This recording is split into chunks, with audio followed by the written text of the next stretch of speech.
Good evening everyone. अभी मैंने YouTube में लाइव करने की कोशिश की थी बट वो सक्सेसफुल हो नहीं पाया। तो यूट्यूब में लाइव करने के कुछ टेक्निक्स मुझे अभी सीखने हैं, वो मैंने कभी सीखा नहीं है इसलिए मैं उसको लाइव नहीं कर पाया। बट जो मैंने कमिट किया था उसके हिसाब से हमने पिछली क्लास में बाइनोमियल थ्योरम के शॉर्टकट्स किए हैं। तो फिर मैंने सोचा कि क्यों ना मैं इसको रिकॉर्ड करके ही यूट्यूब में अपलोड कर दूं। तो जो शॉर्टकट्स हमने पिछले क्लास में पढ़े थे, अब हमें क्या करना है, उसके आगे जो शॉर्टकट्स बच गए हैं उनको हम ये वाले पार्टिकुलर सेशन में कंप्लीट करने वाले हैं। तो कल की क्लास में हम लोगों ने 5 शॉर्टकट्स देखे थे। अब आज के सेशन में जो रिमेनिंग शॉर्टकट्स हैं उनको करके उस चैप्टर को हमें क्लोज करना है। तो स्टार्ट करते हैं। 6th शॉर्टकट जो है बाइनोमियल थ्योरम का, वो हमें ये कहता है, ये 6th और 7th ये दोनों मैं एक साथ ही लिखने वाला हूं क्योंकि इन दोनों में कुछ सिमिलरिटी तुम्हें देखने को मिलेगी और फिर इससे रिलेटेड हम कुछ क्वेश्चंस देखेंगे जिससे कि क्लियर हो जाएगा कि इन शॉर्टकट्स को हमें कैसे यूज करना है। तो 6th शॉर्टकट कहता है कि the term independent of x, the term independent of x in the expansion of a x to the power of p plus b upon x to the power of q whole raised to the power of n is given by t r plus 1, where r is equals to np upon p plus q। अब ये तो हो गया first formula जिसमें हम लोग को term independent of x निकालना है और एक्सपेंशन है is in this form a x to the power of p upon b x to the power of q। तो इसके लिए जिस टर्म में तुम्हें टर्म इंडिपेंडेंट ऑफ x मिलेगा वो तो तुम्हें मिल जाएगा इस फॉर्मूला से, r is equals to N P upon P plus Q से, और वहां पे t r plus 1 will be the required term. और इसी के इक्विवेलेंट में एक और फॉर्मूला है, the term containing x to the power of m in the expansion of, same expansion है तुम्हारा, that is a x to the power of p plus b upon x to the power of q whole raise to the power of n। इस case में it is given by t r plus 1 where r is equals to N p minus m upon p plus q। अब अगर हम इन दोनों formulas को ध्यान से देखें तो अभी हम लोग को सिर्फ ये समझ में आएगा कि मैंने कुछ एक फॉर्मूला तुमको बताया है, बट इसका जो एप्लीकेशन है वो हम तभी समझ सकते हैं जब हम लोग इसको किसी क्वेश्चन में अप्लाई करें। ये दोनों ही फॉर्मूलास काफ़ी इंपॉर्टेंट हैं। एक तुम्हारा ये टर्म इंडिपेंडेंट ऑफ एक्स के बारे में काफ़ी बार तुम्हारे पेपर में क्वेश्चन आ चुका है और आएगा भी, और एक केस ऐसा है जिसमें टर्म इंडिपेंडेंट ऑफ एक्स नहीं है, ये एक्स का कोई पावर कंटेन करता है। तो इसमें तुम्हें वो कोफिशिएंट भी मांग सकता है, टर्म भी मांग सकता है। तो इन दोनों फॉर्मूलास के ऊपर में हम लोग एक एक करके क्वेश्चंस करने वाले हैं। तो क्वेश्चन नंबर 1 जो कि यहाँ पे तुम्हारे पेपर में ही आया हुआ क्वेश्चन है, इन फॉर्मूलास को मैं सामने ही रखूंगा अभी फिलहाल। मैं इसको स्क्विच कर देता हूँ थोड़ा सा और यहाँ ऊपर चिपका देता हूँ। तो इनको सामने रख के ही मुझे क्वेश्चन में जाना है। तो क्वेश्चन है, अब ध्यान से रिलेट करेंगे इसको। हमारा क्वेश्चन हमसे मांग रहा है coefficient of x to the power of -10। Question मांग रहा है coefficient of x to the power of -10, और जिस एक्सपेंशन के लिए ये मांग रहा है that is a by x plus b x whole raise to the power of 12। तो अब तुम ये पहले समझ लो, ये आइडेंटिफाई कर लो कि ये किस फॉर्मूला की बात कर रहा है। वो टर्म इंडिपेंडेंट ऑफ एक्स के बारे में तो कोई कह ही नहीं रहा क्योंकि उसको एक्स के पावर में -10 वाले टर्म का कोफिशिएंट चाहिए। तो ऑब्वियस सी बात है कि ये जो भी क्वेश्चन है that is related to this formula. तो सबसे पहला स्टेप इसमें ये होता है कि तुम अपने एन पी क्यू और एम की वैल्यू डिसाइड कर लो so that we can get the value of our r. और उसके लिए तुम्हारा एन तुम देख सकते हो, अगर तुम इससे कंपेयर करो तो एन की वैल्यू है तुम्हारी 12, और m की अगर बात करें तो यहाँ पे x to the power of m है और ये m यहाँ पे नेगेटिव वैल्यू लेके बैठा है दैट इज -10। अब रही बात p और q की, तो P और Q निकालने के लिए पहले तुम्हें यह देखना पड़ेगा कि यहां पे A इंटू एक्स की पावर P है, जबकि यहां पे ये A अपॉन में X है। तो जब तक क्वेश्चन उस फॉर्म में नहीं आएगा तब तक हम लोग इसमें से P नहीं निकाल सकते। तो P निकालने के लिए मुझे ये मान के चलना पड़ेगा कि ये X अगर मैं ऊपर ले जाता हूं तो P का जो पावर आएगा वो माइनस में आएगा, तो P यहां पे हो गया -1। और ठीक उसी तरीके से यहां पे B अपॉन एक्स की पावर Q है, जबकि क्वेश्चन में B के साथ में X लगा हुआ है। तो अगर मैं उस X को नीचे ले जाऊंगा तो अगेन Q भी मेरा -1 हो जाएगा। तो अब इन चारों वैल्यूज के साथ मैं N की तलाश में निकलता हूं। तो R मेरा हो गया according to the formula NP, तो NP मतलब -12, -m करने जाओगे तो ये +10 हो जाएगा, और अपॉन P प्लस Q करोगे तो -1 ये हो गया -2। तो R की वैल्यू आ रही है 1। इसका मतलब है अगर मेरा R 1 है तो जो टर्म होगा वो TR+1 के हिसाब से हो जाएगा सेकेंड टर्म। और हम लोगों ने पढ़ा हुआ है कि TR+1 का जो फॉर्मूला होता है बाइनोमियल एक्सपेंशन में, दैट इज NCR। तो N यहां पे है 12, C R की वैल्यू है 1। उसके बाद होता है A to the power of N minus R। तो A यहां पे है A/x के पावर में N माइनस R मतलब 12 - 1, and B to the power of R, तो इसका मतलब हो गया BX to the power of 1। अब 12C1 की वैल्यू 12 होती है, सबको पता है, और A और B, A के पावर में 11 आ जाएगा और B के पावर में 1 आ जाएगा, और जो बचा हुआ पार्ट होगा वो X के पावर में -10 ही होगा। तो तुम्हारा क्वेश्चन तुमसे X की पावर -10 का कोफिशिएंट मांग रहा था, देख सकते हैं यहाँ पे coefficient of X to the power of -10 मांग रहा था। तो आंसर क्लियरली यहाँ पे विजिबल है कि the answer is 12 A to the power of 11 into B।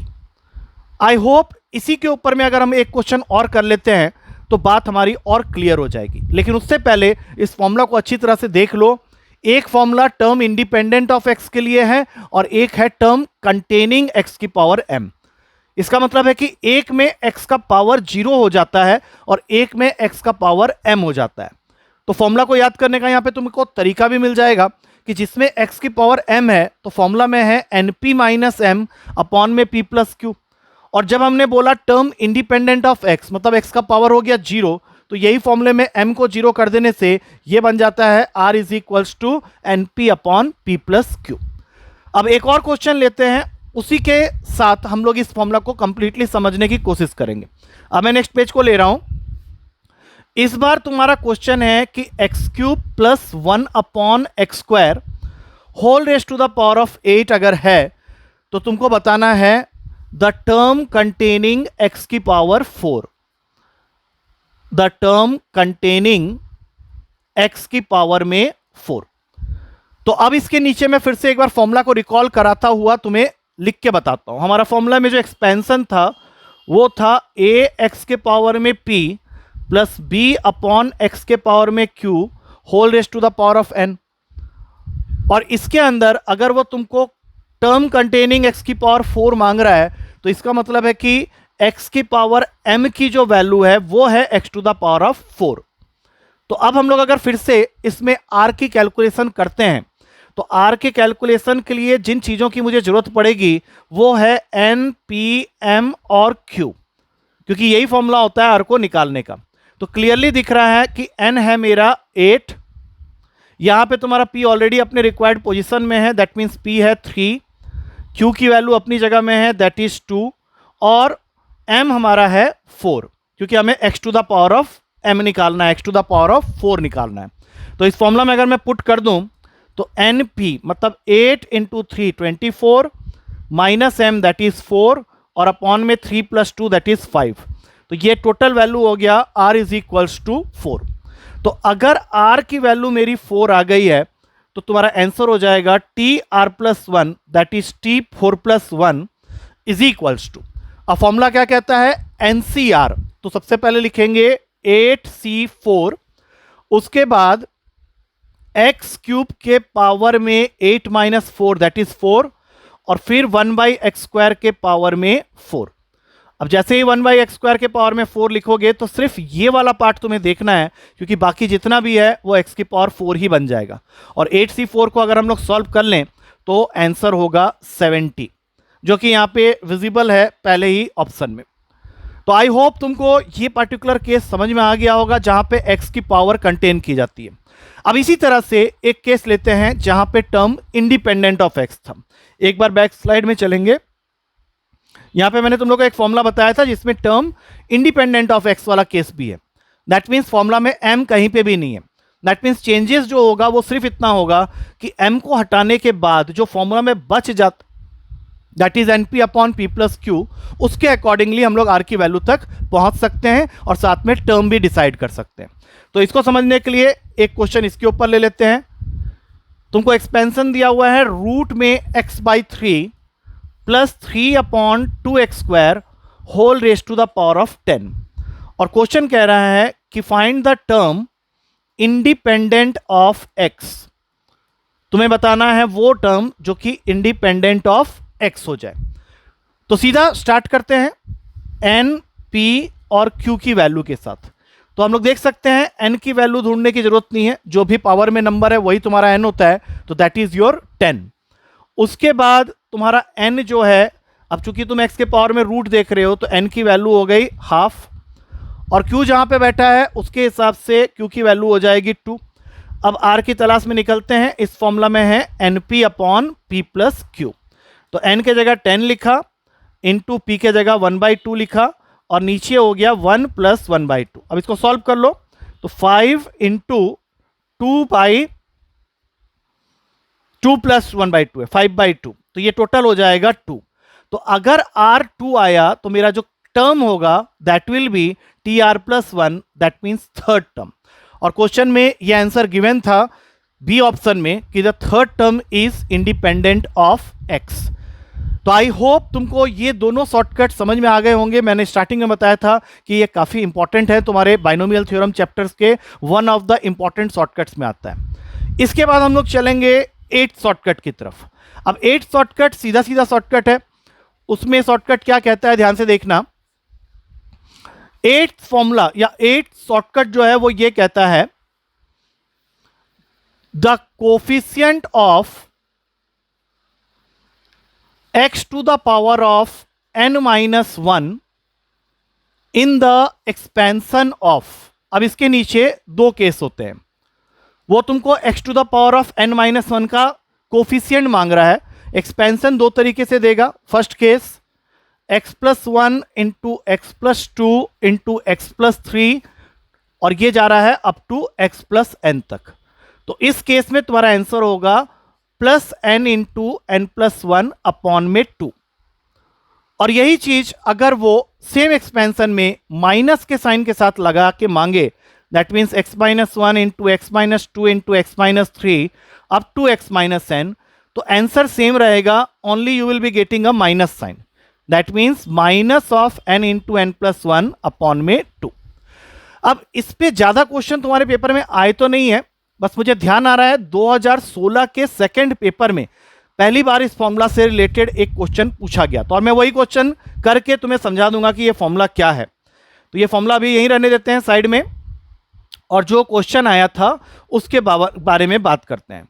तो क्वेश्चन पूछा था कि find the coefficient of x to the power of 99 in the expansion of. अब ये क्वेश्चन में थोड़ा पूरा लिख दे रहा हूं क्योंकि टाइप नहीं किया हुआ है मैंने, और फॉर्मूले में था x-1 into x-2 into x-3 dot dot dot dot dot up to x-100।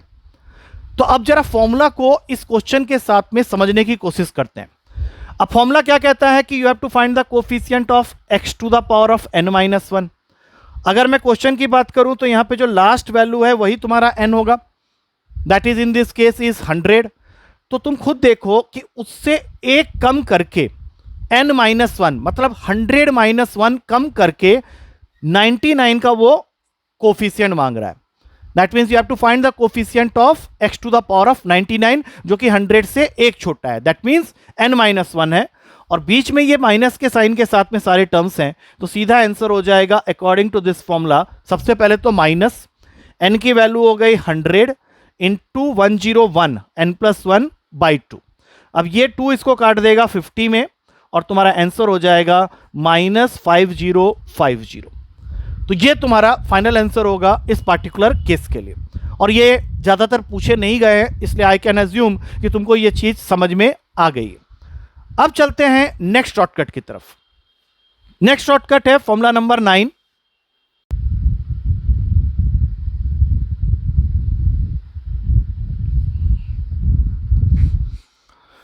तो इस शॉर्टकट के अंदर में ये अगला शॉर्टकट है, बीच में स्ट्रीमिंग थोड़ी रुकी थी तो इसको मैं पार्ट्स में ब्रेक कर लूंगा, बाद में मर्ज कर दूंगा। तो इस शॉर्टकट में, दैट इज शॉर्टकट नंबर 9, तो इसके अंदर में क्या है कि वो तुमको बोलेगा कि if the coefficients of x to the power of r and x to the power of r plus 1 in the expansion of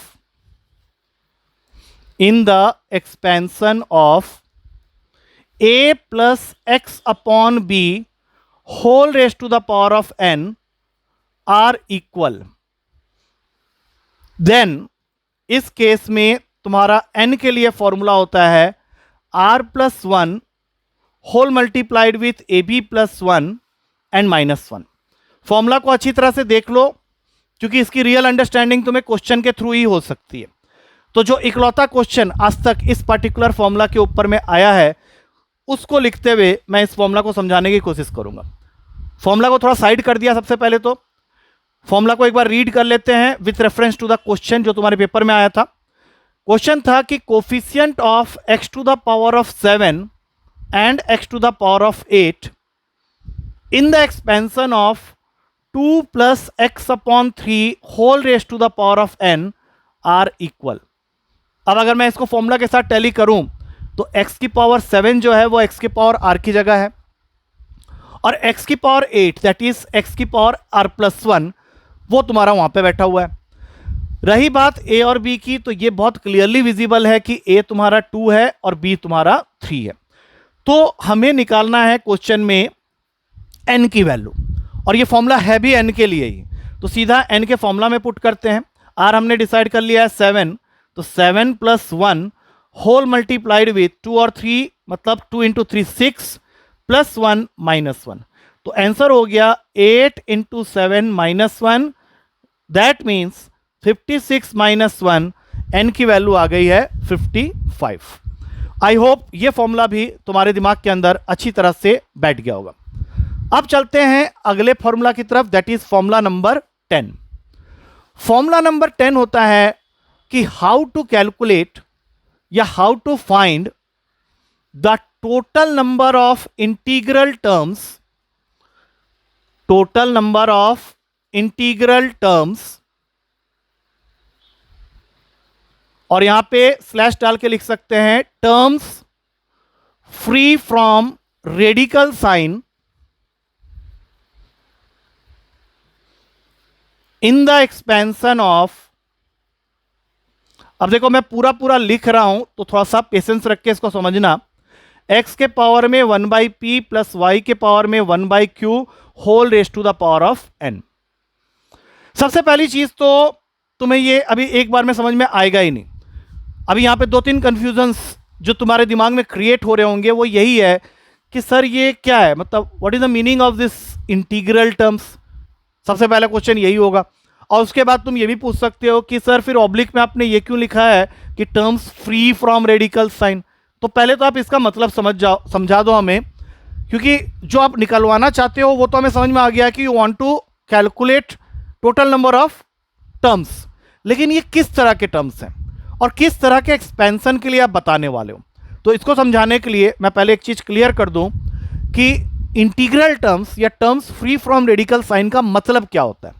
suppose करो मैं यहां पे 2 वैल्यूज लिखता हूं, एक √7 और एक √4, और मैं तुमसे बोलता हूं या पूछता हूं कि इसमें तुम्हें कौन सा वैल्यू ज्यादा अच्छा लग रहा है, तो ऑब्वियस सी बात है तुम्हारा आंसर होगा कि सर हमें √4 ज्यादा अच्छा लग रहा है। रीजन तुम्हें भी पता है, मुझे भी पता है, क्योंकि सबको मालूम है कि √4 को हम लोग कैलकुलेट करके 2 लिख सकते हैं, लेकिन √7 को अगर हम सॉल्व करने की कोशिश करेंगे तो हमें कोई वैल्यू नहीं मिलने वाली इंटीग्रल टर्म्स में।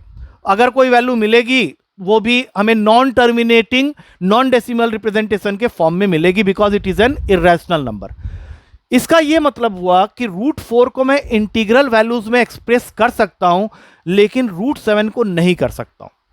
और इसका एक और मीनिंग भी बनता है कि root 4 is free from radical sign because it is giving you a value 2 जो कि इंटीजर है, लेकिन root 7 is a term which is not free from radical sign. तो इससे तुम्हें एक आइडिया मिल गया कि इंटीग्रल टर्म क्या होता है और term free from radical sign क्या होता है। अब बात आती है कि किसी एक्सपेंशन के अंदर में यह क्वेश्चन किस तरह से पूछा जाएगा। तो सबसे पहले इस क्वेश्चन का एक फॉर्मेट होगा जो कि हमेशा इस फॉर्म में होगा, that is x to the power of 1 by p plus y to the power of 1 by q whole raised to the power of n के फॉर्म में। स्टेप नंबर 1, अगर तुम्हें total number of integral terms या term free from radical sign निकालना है तो तुम्हें step number 1 you have to take LCM of p and q। लेकिन यह करने से पहले तुम्हें यह भी डिसाइड करना पड़ेगा या यह भी बनाना पड़ेगा कि x and y must be prime number, क्योंकि अगर तुम ये पहला स्टेप बनाते हो कि x and y must be prime, ये तुम्हारा पहला स्टेप है, ये दूसरा स्टेप, तभी जाके तुम LCM of p and q लेने के बारे में सोचोगे। अब इसको समझाने के लिए मेरे लिए बेस्ट यही है कि ये दोनों स्टेप को समझाने के लिए I have to take an example, और वो एग्जाम्पल भी तुम्हारे पेपर का ही एक क्वेश्चन है। तो मैं पेपर के क्वेश्चन के साथ वर्क करवाता हूं तुम लोग को। क्वेश्चन थोड़ा पुराना है, पहले आया था एक बार। 5 के पावर में 1/2 प्लस 7 के पावर में 1/8 पूरे के पावर में 1024। अब ये क्वेश्चन तुमसे पूछ रहा है कि हाउ मेनी टर्म्स या how many integral terms are there in this particular expansion, या फिर how many terms are there in this expansion which are free from radical sign. अब मैं अपना एक एक करके स्टेप इसके अंदर पुट करूंगा। सबसे पहला क्वेश्चन, तुम्हें 5 की पावर 1/2 अच्छी लग रही है वैल्यू वाइज या 7 की पावर 1/8, तो तुम्हारा आंसर होगा सर दोनों ही घटिया वैल्यू है, क्योंकि दोनों ही इंटीग्रल टर्म्स के टर्म्स में कन्वर्ट हो ही नहीं सकता। बट मेरा क्वेश्चन ये पूछता ही नहीं है, मेरा क्वेश्चन सिर्फ इतना जानता है, स्टेप नंबर 1 कि तुम्हारे ये जो दोनों वैल्यूज होने चाहिए जो कि इस फॉर्मूला में x और y की जगह बैठे हुए हैं, दे मस्ट बी प्राइम, और ये है 5 और 7 दोनों ही प्राइम नंबर होते हैं। तो तुम्हारा पहला स्टेप क्लियर है। और मैंने ये भी बोला था कि अगर तुम्हारा फर्स्ट स्टेप सही बैठ गया तो तुम्हें नेक्स्ट स्टेप में एलसीएम लेना है p एंड q का। तो वहां से मैं स्टार्ट करता हूं क्वेश्चन को by taking LCM of 2 and 8, जो कि मुझे l की वैल्यू देगा, दैट इज एलसीएम एज 8। अब ये स्टेप हो जाने के बाद जो आखिरी स्टेप है वो है कि कितने इंटीग्रल टर्म्स होंगे। तो इसके लिए डायरेक्ट फॉर्मूला होता है कि number of integral terms in this case will be equals to n/l + 1। अब n क्या है, तो n तुम्हारा पावर है जो वहां पे लिखा हुआ है जो कि 1024 है। तो हम लोग आंसर लिखेंगे 1024 अपॉन l, जो कि तुमने निकाला है एज एलसीएम 8, और फिर इसमें +1 कर देंगे।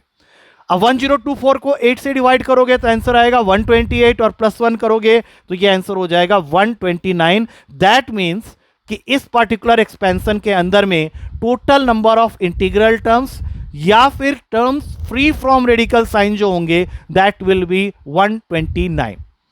अब इस बात को अच्छे से समझो कि इस क्वेश्चन में मैंने किया क्या क्या है। सबसे पहले जो ये बेस में नंबर है ये प्राइम होने चाहिए, अगर नहीं है तो प्राइम बना लोगे। जैसे मान लो किसी क्वेश्चन में लिखा है 9 की पावर 1/4 एंड 16 की पावर में 1/3, तो तुम 9 को प्राइम कैसे बनाओगे, जस्ट बाय राइटिंग 3 का स्क्वायर, और 16 को प्राइम कैसे बनाओगे, just by writing 2 to the power of 4। मतलब उसके हिसाब से फॉर्मूला को स्टार्ट करने से पहले ये जो दोनों बेस में नंबर होने चाहिए वो प्राइम होने चाहिए। अब चूंकि इस क्वेश्चन में ऑलरेडी ये प्राइम था तो हमारा स्टेप नंबर 1 यहां पे वैलिड था ही नहीं। सेकेंड स्टेप क्या है कि जो पावर में फ्रैक्शनल वैल्यू है उनके डिनोमिनेटर्स का तुमको लेना है एलसीएम, और उसको डिनोट करना है एल से, जो कि तुमने यहां पे कर लिया। एलसीएम ऑफ 2 एंड 8 निकाल लिया, that is L is equals to 8। और फिर जो क्वेश्चन था कि कितने इंटीग्रल टर्म्स हैं या कितने terms free from radical sign है, उसके लिए फॉर्मूला है n/L + 1, जो कि तुमने यहां पे किया, n था 1024 अपॉन 8 + 1, दैट मीन्स 129 टर्म्स ऐसे होंगे जो कि इंटीग्रल टर्म्स होंगे या फिर वो वाले टर्म्स होंगे which are free from radical sign. अब ये बताने के बाद कुछ बच्चे ये भी पूछते हैं कि सर इसका थोड़ा सा लॉजिकल जस्टिफिकेशन बता दो, ये हम क्यों ऐसा कर रहे हैं कि n/L + 1 एलसीएम निकाल रहे हैं, ये क्या हो रहा है। तो जो मैं इसका लॉजिकल एक्सप्लेनेशन दे रहा हूं उसको भी बड़ी ध्यान से सुनना, क्योंकि कल को अगर तुम इसका ये मेथड भूल जाते हो तो कम से कम लॉजिकल एक्सप्लेनेशन से इस क्वेश्चन को अटेम्प्ट करके आंसर तक पहुंच सकते हो। तो अब तुम 2 सेकंड के लिए सोचो कि मैंने तुम्हें ऐसा कुछ बताया ही नहीं है और तुम्हारे पास में यही सेम क्वेश्चन आ गया, 5 की पावर 1/2 प्लस 7 की पावर में 1/8 पूरे के पावर में 1024। क्वेश्चन का हेडिंग क्या है कि हाउ मेनी इंटीग्रल टर्म्स या फिर term free from radical sign are there in this particular expansion. तो मैंने क्या बोला था, यहां पे अब वो प्राइम राइम वाली बात छोड़ो, सीधा क्वेश्चन स्टार्ट होगा बाय राइटिंग TR+1 फॉर्मूला, जो कि होता है NCR a के पावर में n-r, b के पावर में r। अब n तो सबको विजिबल है, पावर वाला नंबर n होता है, तो यहां पे लिख दो 1024 CR, और यहां पे 5 के पावर में 1/2 इंटू 1024 माइनस r, और b की पावर में r मतलब 7 के पावर में 1/8 whole raise to the power of r। अब इसके बाद जो नेक्स्ट स्टेप है उसको थोड़ा ध्यान से देख लेना, ये बन गया 1024 CR, ये बन जाएगा 5 के पावर में 1024 माइनस r/2, और ये बन जाएगा 7 के पावर में r/8। अब तुम क्या चाहते हो कि तुम्हें ऐसे टर्म मिले जहां पे फ्रैक्शनल पावर ना हो, और फ्रैक्शनल पावर कब नहीं हो सकता है, जब तुम इन एक्सप्रेशन में से पावर को नंबर्स के फॉर्म में कन्वर्ट कर दो। अब ये कैसे पॉसिबल है, तो डिनोमिनेटर में नंबर्स देखो 2 और 8 है, और मैक्सिमम तुम जा सकते हो 1024 तक। तो तुम्हें r के जगह एक ऐसी वैल्यू लेनी है जो 2 और 8 दोनों के टेबल में आ जाए, जिससे कि पावर में जो भी वैल्यू है वो एक नंबर के फॉर्म में कन्वर्सन दे दे। अब ये कैसे पता चलेगा कि कौन सा नंबर 2 और 8 के टेबल में आना चाहिए, तो उसके लिए तुम्हारा वो स्टेप था कि you have to take the LCM of 2 and 8, या कल को कोई भी क्वेश्चन में डिनोमिनेटर में यहां पे जो भी वैल्यूज दिख रही होंगी उनका एलसीएम तुमको लेना ही पड़ेगा। तो ये स्टेप इसीलिए किया गया था ताकि हम लोग को ये पता चल सके कि r के जगह हम कैसी वैल्यू डाल सकते हैं। तो r के जगह हम ऐसी वैल्यू डाल सकते हैं जो 2 और 8 दोनों के टेबल में आनी चाहिए, दैट मीन्स 8 के टेबल में आना चाहिए। अब ऐसे कितने वैल्यूज होंगे ये जानने के लिए मैक्सिमम 1024 है, और 8 से तुम वैल्यू को डिवाइड करना चाहते हो, तो टोटल वैल्यू हो गई 128। मतलब r को तुम स्टार्टिंग फ्रॉम 8, 16, 24 करके 1024 तक वैल्यू दे सकते हो, and these are in total 128 in number. But तुम बोलोगे सर अभी तो आपने आंसर 129 बोला था। हाँ, तो फिर सुनो ध्यान से, ये 129 क्यों हुआ था, क्योंकि इन सारी वैल्यूज में एक वैल्यू ऐसा है जिसको तुम यूनिवर्सली किसी भी क्वेश्चन में पुट कर सकते हो इन प्लेस ऑफ r, क्योंकि वो नंबर हर किसी के टेबल में आता ही आता है, और वो नंबर है 0।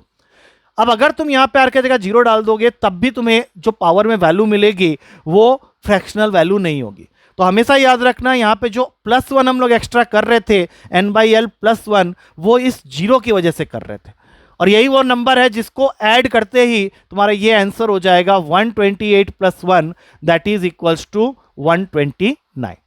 अब ये इस क्वेश्चन का लॉजिकल जस्टिफिकेशन हो गया। आई होप ये फॉर्मूला थोड़ा लंबा लगा होगा तुम लोग को, but this is there in your course, that's why मैंने ये फॉर्मूला भी तुम लोग को बता दिया। आई होप ये आराम से समझ में आ जाएगा, जब तुम इस वीडियो को 1-2 बार और देखोगे तो चीजें क्लियर हो जाएंगी। इसके बाद एक फॉर्मूला और रह जाता है, that is expansion involving negative power. ये मेरे ख्याल से तुम्हारा 11वां फॉर्मूला होगा और ये आखिरी फॉर्मूला भी है। तो जब तुम एक्सपेंशन की बात कर रहे हो तो अभी तक हमने जितने भी क्वेश्चन किए थे उसमें पावर पॉजिटिव था। अब यहां पे हम लोग यहां 4 केस ऐसे लेंगे जहां पे पावर नेगेटिव होने वाला है। दैट मीन्स एक्सपेंशन तो करेंगे लेकिन उनका करेंगे जिनका पावर नेगेटिव है। तो इसके लिए हमेशा याद रखना, तुम्हारे पेपर के हिसाब से 4 केसेस बहुत इंपॉर्टेंट है। एक है 1 plus x whole raise to the power of -2, एक है 1 minus x whole raise to the power of -2, एक है 1 plus x whole raise to the power of -1 और एक है 1 minus x whole raise to the power of -1। इनको याद करने का मैं तुम्हें तरीका बताऊंगा, और अगर वो तुम्हें समझ में आ जाता है तो तुम्हें ये रटने की जरूरत नहीं है, ये तुमको बाय डिफॉल्ट याद हो जाएगा। तरीका क्या है, यहाँ 1 है, यहाँ 2 है, तो तुम अल्टरनेट में नेचुरल नंबर लिखना स्टार्ट कर दो, दैट इज 1 2 3 4 5 और ये इस तरह से जाएगा। और याद रखना, नेगेटिव पावर लेने वाले जितने भी एक्सपेंशंस हैं सब इन्फिनिटी तक जाते हैं। यहां प्लस है, यहां माइनस है, तो ये प्लस माइनस का कॉम्बो चलेगा, plus minus plus minus plus minus. यहां पे अब सेम तरीके से सोचो, 1 2 है तो ये चलेगा 1 2 3 4 5 और जाएगा अप टू इन्फिनिटी। लेकिन यहां पे दोनों माइनस है और माइनस माइनस का मतलब होता है प्लस, तो यहां पे सारे टर्म्स तुम्हारे पॉजिटिव ही आएंगे, दैट मीन्स +1 +2 +3 +4 +5। लेकिन अभी x का रोल बाकी है। जब हमने बाइनोमियल थ्योरम की बेसिक वाली क्लास की थी तो मैंने एक चीज समझाई थी कि किसी भी बाइनोमियल एक्सपेंशन में जो सेकंड टर्म होता है उसकी पावर मिनिमम से मैक्सिमम की तरफ मूव करती है। तो यहाँ पे स्टार्ट जब करेंगे तो ये सबसे पहले x 0 पावर से स्टार्ट होगा, फिर ये x की पावर 1 हो जाएगा, फिर ये x की पावर 2 हो जाएगा, फिर ये x की पावर 3 हो जाएगा, फिर ये x की पावर 4 हो जाएगा और अल्टीमेटली तुम्हें एक आंसर मिल गया है 1 minus 2x plus 3x square minus 4x cube plus 5x4 और ये जा रहा है अप टू इंफिनिटी। अब दूसरे वाले में भी सेम काम करो, x की पावर 0, x की पावर 1, x की पावर 2, x की पावर 3, x की पावर 4, तो अल्टीमेटली एक आंसर मिल गया कि इस एक्सपेंशन में 1 plus 2x plus 3x square plus 4x cube plus 5x की पावर 4 ये इंफिनिटी तक जा रहा है। तो अगर तुम्हें ये दोनों समझ में आ जाएंगे तो बाकी दोनों तुम्हारे लिए आसान होने वाला है, क्योंकि इसमें सब 1 1 में है तो यहां पे और ज्यादा कुछ करना ही नहीं है, सिर्फ प्लस माइनस लगाना है, plus minus plus minus plus minus और ये अप टू इंफिनिटी। और यहां माइनस माइनस का कॉम्बो है तो सारे टर्म्स प्लस में चलेंगे, positive positive positive positive positive. अब यहां पे 1 2 3 4 मैंने किया नहीं क्योंकि सब कुछ 1 में था, तो यहां पे मिनिमम पावर से स्टार्ट करो, x की पावर 0, x की पावर 1, x की पावर 2, x की पावर 3, x की पावर 4, x की पावर 5 और यहां पे भी x की पावर 0, x की पावर 1, x की पावर 2, x की पावर 3, x की पावर 4, x की पावर 5। तो इसका फाइनल आंसर बन गया 1 minus x plus x square minus x cube plus x4 minus x5 up to infinity. और इसका आंसर बन जाएगा 1 plus x plus x square plus x cube plus ये सारे के सारे positive term up to infinity. अभी तुम्हें फिलहाल ये थोड़ा सा क्लमजी लग रहा होगा तो मैं इसको एक बार फ्रेश लिख के बता देता हूं। सबसे पहला था 1 प्लस एक्स पूरे के पावर में -2, इसका आंसर आया था 1 minus 2x plus 3x square minus 4x cube plus 5x4 minus 6x5 up to infinity. उसके बाद 1 माइनस एक्स पूरे के पावर में -2, सेम एक्सपेंशन लेकिन माइनस माइनस प्लस हो जाता है तो ये सारे टर्म्स तुम्हारे पॉजिटिव रहेंगे, 1 plus 2x plus 3x square plus 4x cube plus 5x4 plus 6x5 और ये जा रहा है अप टू इंफिनिटी। यहाँ पे 1 प्लस एक्स पूरे के पावर में -1, इसमें मैंने क्या बताया था, अल्टरनेट में चलेगा लेकिन x के टर्म्स में ही रहेगा, 1 minus x plus x square minus x cube plus x4 minus x5 ये इस तरह से चल रहा है। और सबसे लास्ट में 1 माइनस एक्स पूरे के पावर में -1 तो ये बन जाएगा 1 plus x square plus x cube plus x4 plus x की पावर 5 अप टू इंफिनिटी। अब ये बताने के बाद तुम बोलोगे सर ये तो बहुत बोरिंग हो गया है, इसमें क्वेश्चन कैसे आएंगे? देखो इसमें क्वेश्चन कैसे आएंगे, आगे की कहानी बहुत इजी है, लेकिन उससे पहले तुम्हारे दिमाग में ये फॉर्मूला फिट करना बहुत जरूरी है, क्योंकि फॉर्मूले में क्या होगा वो तुम्हें सिर्फ ये वाला पार्ट दे देगा और इसके पावर में कुछ एक पावर सब चिपका देगा। अब वो पावर या तो फ्रैक्शन में होगा या फिर नेचुरल नंबर या इंटीजर के फॉर्म में होगा। तो अगर तुम्हें ये फॉर्मूला याद हो जाता है तो फिर क्वेश्चन में कोई दिक्कत नहीं आने वाली। फॉर एग्जाम्पल ये बताते ही मैं एक क्वेश्चन दिखा देता हूं तुम्हारे पेपर का। क्वेश्चन था कि you have to find the coefficient of x to the power of 4 in the expansion of 1 plus 2x plus 3x square plus 4x cube plus 5x की पावर 4, और ये जा रहा है अप टू इंफिनिटी, और इसके पावर में था 1/2। तो जिन बच्चों को पिछला स्लाइड याद हो गया है वो आराम से बता देंगे, अरे सर ये फॉर्मूला तो 1 माइनस एक्स के पावर में -2 का है। लेकिन ये कहते ही एक चीज और देखो कि इसके पावर में 1/2 बैठा हुआ है, तो दोनों पावर्स जो हैं वो मल्टीप्लाई हो जाएंगे, 2 से 2 कैंसिल हो गया, और ये फाइनली बन गया 1 minus x whole raise to the power of -1। और इसका फॉर्मूला क्या होता है ये भी मैंने बताया हुआ है, तो ये बन जाएगा 1 plus x square plus x cube plus x4 up to infinity. और क्वेश्चन क्या चाह रहा था तुमसे, तो क्वेश्चन चाह रहा था coefficient of x to the power of 4। तो यहां पे x to the power of 4 का कोफिशिएंट मतलब इसके साइड वाले नंबर को देखें तो आंसर 1 हो गया।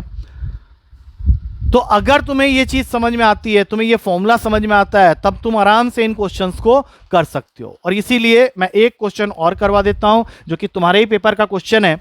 इसमें उसने पूछा हुआ है कोफिशिएंट ऑफ x की पावर में 5, और एक्सपेंशन दिया हुआ है 1 minus 2x plus 3x square minus 4x cube plus 5x की पावर 4, और ये जा रहा है up to infinity whole raise to the power of -5। अब जैसे ही तुम ये देखोगे तुम बोलोगे सर ये याद आ गया हम लोग को, ये आप बोलोगे 1 प्लस एक्स के पावर में -2 का है, बिल्कुल सही। लेकिन इसके पावर में क्या लिखा हुआ है ये भी एक बार देख लो, यहां पे लिखा हुआ है -5। तो -2 और -5 आपस में मल्टीप्लाई होंगे और ये क्वेश्चन कन्वर्ट हो जाएगा नेगेटिव से पॉजिटिव पावर में, दैट इज +10। तो तुम्हें तो चाहिए कोफिशिएंट ऑफ x की पावर 5, तो यहां पे तुम सीधा फॉर्मूला लगाओ tr+1 का, दैट इज NCR a की पावर में n-r b की पावर में r। तो सीधा क्या बन गया ये 10CR, 1 के पावर में तुम कुछ भी लिखो वो 1 ही देगा, इसलिए लिखो ही मत, x के पावर में r, और तुमको चाहिए x की पावर में 5, तो सीधी सी बात है कि अब तुम्हें r के जगह सीधा 5 लिखना है, और तुम्हारा आंसर हो जाएगा t5+1 that is 10C5 x की पावर में 5, दैट मीन्स कोफिशिएंट हो गया 10C5। और 10C5 को अगर सॉल्व करते हो तो जो फाइनली तुम्हारे पास में आंसर ऑप्शन में मैच करेगा वो है 10 फैक्टोरियल अपॉन 5 फैक्टोरियल का whole square. Now with this we come to the end of this binomial theorem sector chapter।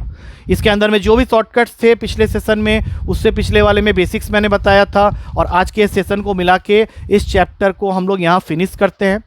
कल मैं फिर आऊँगा और प्रॉपर्टीज ऑफ ट्रायंगल जो चैप्टर तुम्हारा अभी बच गया है उसको कंप्लीट कराऊंगा। बच गया है इन द सेंस कोर्स में तो हो चुका है, बट रिवीजन के लिए जो क्रैश कोर्स के बच्चे हैं उनको ये टॉपिक ही अभी रह गया है, तो उनको मैं ये टॉपिक करवाऊंगा। इन सेशंस को देख लेना आराम से, और जितना इसमें मैंने करवाया है मिनिमम उतना करके तुम पेपर हॉल में चले जाना। यू विल डेफिनेटली फील कि उनमें से कुछ तुम्हें देखने को पेपर में जरूर मिलेगा। कल मिलते हैं फिर से। Take care and thank you to all of you.